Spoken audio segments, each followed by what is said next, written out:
I think that was a confirmation that you can actually have African founder developing solution, and that those solutions can reach a scale that becomes attractive for U.S. large players, and that's a kind of the confirmation in terms of the quality of the founder, the quality of the technology, and it's somehow it's a recognition for the ecosystem.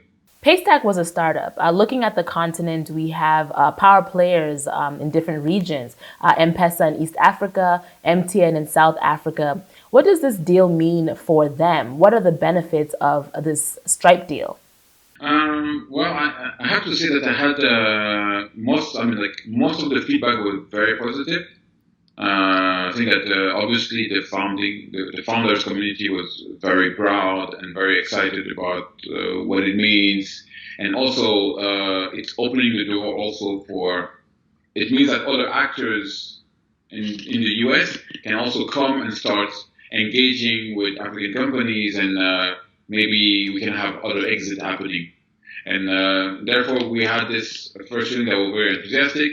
I had some very limited feedback saying that if that was the company was not in Nigeria, was not in Africa, they would have paid more. So my personal point of view, I think that's a good thing because we need to show and demonstrate the quality to the rest of the world to attract more capital in Africa. And I think that that's for me the most important information that I get from PayStack. We becoming attractive. We have other organizations that are now coming to look to invest in Africa. And for all the angel investors who are supporting the early stage ecosystem, who are already investing and all that dynamic, it encourages also others to enter earlier. So really, for me, then, in that case, I have a lot of positive view. I also think that I could see that for it was for a lot of organization that was really like not coming from Europe or really from the US that have built something, etc. So that was really like an authentic companies coming here, and there's no issue, and there's not from my point of view, there's no issue in terms of coming and buying because they're coming and making that grow, and that also will have an impact on the other company next to them and help them to grow and create market opportunity for them as well. So I think that it's very inspirational for the smaller companies. So COVID-19, of course, had a major impact on all industries around the world. How has fintech been affected? Would you say it was badly affected, or was there any good that came out of it? I think that it has affected positively. I mean, fintech was already the hot sectors in Africa, with the financial inclusion, with the usage of the mobile money. I mean, that was really the hot sectors where a lot of investors was willing to go in. But I think that what the pandemic has brought is that it has brought a consciousness to, from the government. Because until now, you had that dynamic from the young entrepreneurs. We were sensitive to technology, and then say, okay, we want to digitalize this, going to allow us to scale, etc. But with the pandemic, it has also shown that their technology can be implemented in large infrastructure, should be used by government to facilitate education, etc., etc. So I think that it has accelerated the digitalization on the continent. If you can see, for example, there was already a little bit of trend regarding health tech solutions, but that's also accelerated. And when it comes to the financial industry, they also have started to look more closer. They were already looking at fintech in Africa, but they have started to look closer. You have also now institutional that are, government institutions that start to say, okay, how can we put those kind of fintech solutions and try to see how we can implement them in our infrastructure, in our organization. So I think that had a very positive effect on us.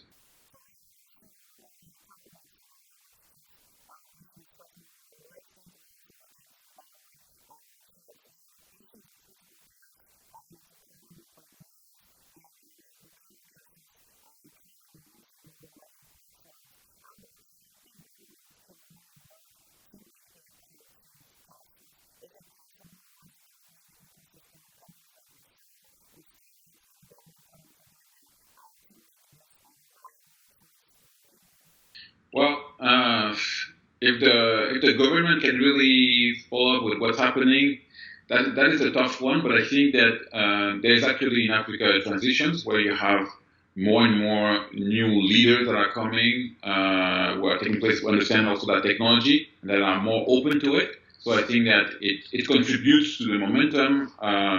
And, for organizations like us, we are concerned about the capacity to scale from companies in Africa. We know that in most of the case, it comes from digitalizations, it comes from mechanizations. And therefore, I think this is kind of the area where you have more and more investment VC organizations that are coming. And I think we had, despite the COVID, we had an increase of deals in the continent.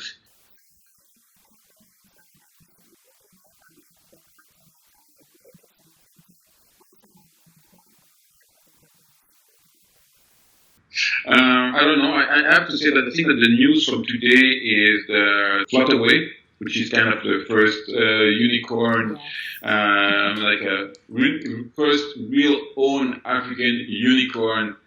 There's one that I like specifically is I'm not investing into it, and then they are like I think that's they're quite advanced for us. But I like Gene 54. Okay.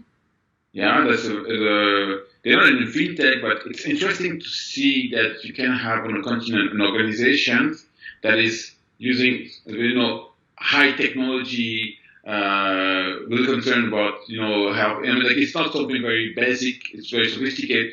And I think that it shows the quality and the competence existing on the continent.